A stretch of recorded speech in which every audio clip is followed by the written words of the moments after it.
2013년 리포 앤 파이터스. 다르비슈가 떠나고 1년 만에 다르비슈에 온 11번을 다른 선수에게 줍니다. 오타니가 입단했기 때문이었습니다. 하지만 오타니는 에인절스에 11번을 달지 못하고 17번을 답니다. 11번은 진 프레고시의 영구 결번이었습니다. 프레고시는 에인절스에서 11년을 포함해 19년을 뛰고 은퇴했지만 PS에 한 경기도 나서지 못했습니다. 포스트 시즌을 경험하지 못하고 은퇴한 선수 중 역대 가장 많은 경기를 소화한 선수는 2.528경기에 출장한 어니 뱅크스입니다. 컵스는 1946년부터 1983년까지 38년 동안 포스트 시즌에 나가지 못했는데 뱅크스는 그 사이 19년을 컵스에서 뛰고 은퇴했습니다. 역시 선수 생활 18년 동안 PS 경험이 없었던 조 토레는 감독으로서도 첫 15년 동안 나가지 못하다가 양키스 감독이 되고 4번을 우승하게 됩니다.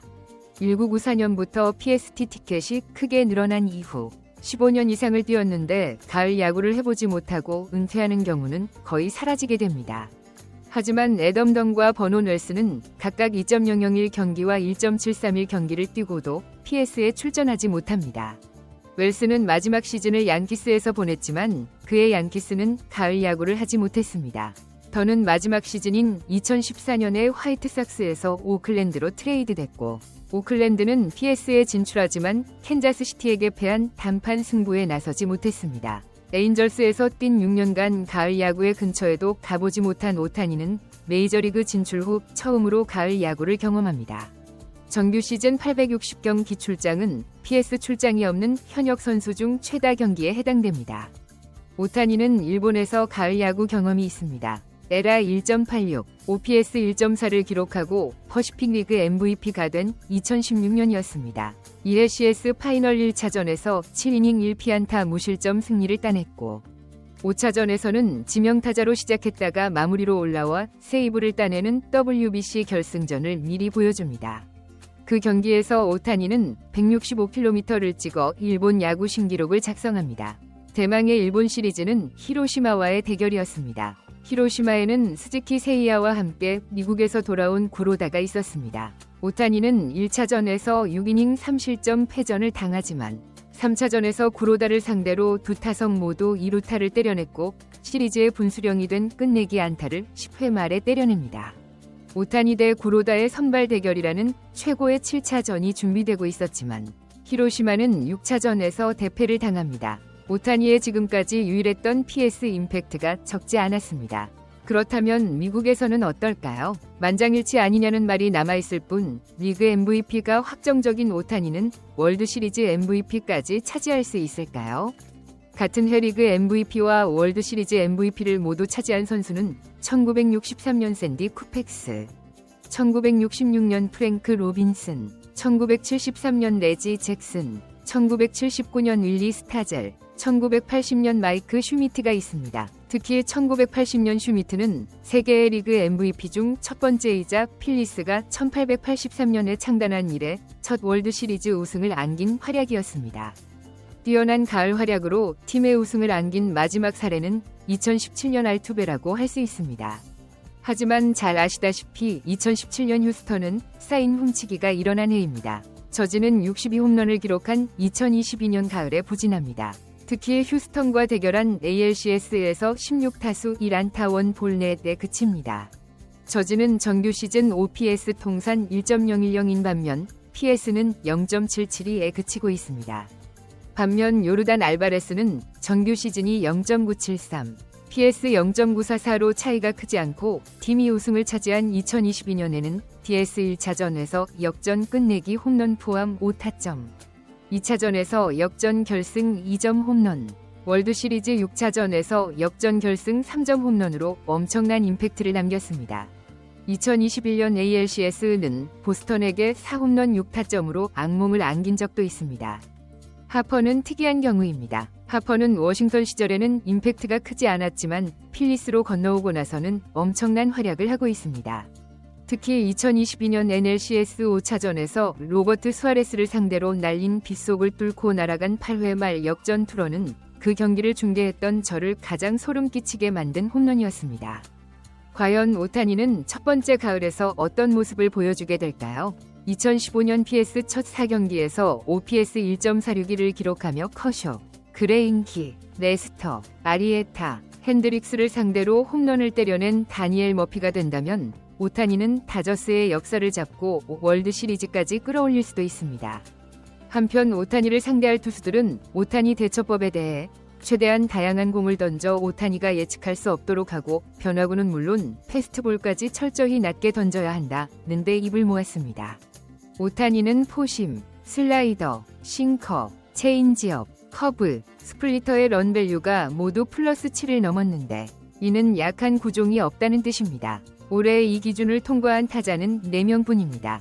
내셔널리그에서는 오타니 1명이고 아메리칸 리그는 저지, 위트, 소토입니다. 어떤 투수는 최고의 공을 던진 후 기도하라는 스몰 추식 대처법을 이야기했는데 다른 투수는 오타니를 상대로 최고의 공을 던졌지만 오타니가 더 좋은 스윙으로 넘겼기 때문에 어쩔 수 없었다고 했습니다.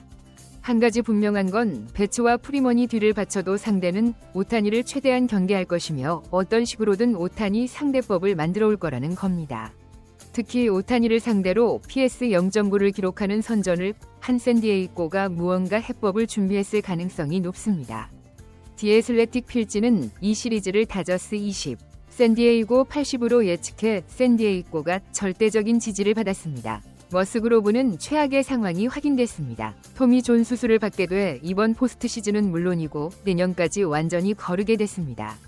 머스그로브는 샌디에이고 이적 후 2년 연속으로 180이닝을 던지고 5년 1억 달러 계약을 맺었지만 2년 동안 97이닝과 99이닝에 그쳤고 내년에는 0이닝 2됐습니다. 양키스와 로열스의 대결은 1에서 2위 간 대결이라는 것 외에도 오랜만에 라이벌전이라 할 수 있습니다. 두 팀은 1976년부터 1980년까지 5년간 4번이나 ALCS에서 격돌했고 양키스가 3년 연속으로 승리했다가 1980년에 패한 바 있습니다. 1980년 이후 44년 만에 PS 대결입니다. 양키스가 콜, 로돈, 힐을 등판하는 반면 로열스는 와카를 1차전에 내고 레긴, 루고를 2, 3차전에 등판합니다. 양키스는 1차전을 지면 완전히 꼬이게 됩니다. 콜은 데버스 사건 후 마지막 두 경기에서 15이닝 2실점으로 좋았습니다. 캔자스시티는 볼티모어 시리즈에서 솔로 홈런 하나밖에 내주지 않았고 특히 불펜이 7.2이닝 AK 1피안타 무실점으로 결정적인 활약을 했습니다. 따라서 로열스 불펜 대 양키스 타선이 승부처가 될 수 있습니다. 디애슬레틱 필진들은 이 시리즈를 50대 50으로 평가했습니다. 매년 가을에는 신데렐라가 꼭 등장하는데 올해의 경우 지금까지는 디트로이트입니다. 현 시점에서 디트로이트의 전력 평가는 무의미할 수 있습니다. 클리블랜드는 독보적인 불펜을 가지고 있지만 선발이 테너, 비버이고 나머지 4명도 매튜 보이드와 알렉스 콥, 개빈 윌리엄스와 벤 라이블리라는 점은 강점으로 평가받기 어렵습니다. 디트로이트의 문제는 스쿠발을 한 번밖에 쓸 수 없다는 겁니다. 스쿠발은 2차전에 등판하면 5차전까지 휴식이 3일밖에 없습니다.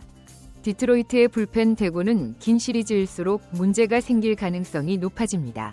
디애슬레틱 필진들은 이 대결을 클리블랜드 58, 디트로이트 42로 평가했습니다. 필리스와 매치의 PS 대결은 이번이 처음입니다. 두 팀은 필리스가 5월부터 1위를 지키고 매치는 와일드카드 진출을 확정짓는 등 정반대의 길을 걸었습니다.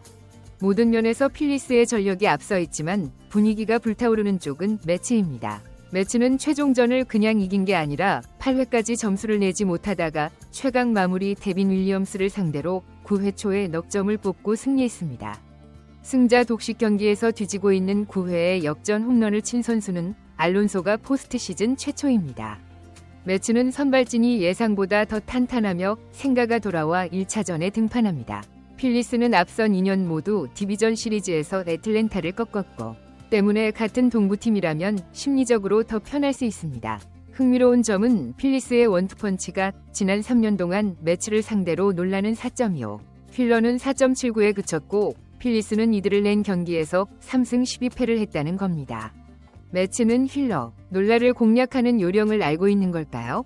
그렇다면 이야기는 완전히 달라집니다. 디애슬레틱 필지는 이 시리즈를 필리스 7-3, 매치 27로 예측했습니다. 필리스는 홈에서 2.1, 원정에서 5.02인 산체스를 2차전 홈경기에 내보냅니다. 스가노가 메이저리그 진출을 선언했습니다. 요미우리 에이스로서 2017, 2018년에 사와무라상 2연패, 2014년과 2020년에 센트럴리그 MVP를 하고 4번이나 에라 챔피언이 됐던 스가노는 지난 3년간 3점대를 기록하며 부진했습니다. 올해 24경기 15승 3패 1.67을 기록하고 전체 다승 1위에 올라 부활에 성공했습니다. FA 자격을 얻어서 오는 스가노는 마에다와 한 살 어린 1989년생입니다. 오늘 소식은 여기까지입니다.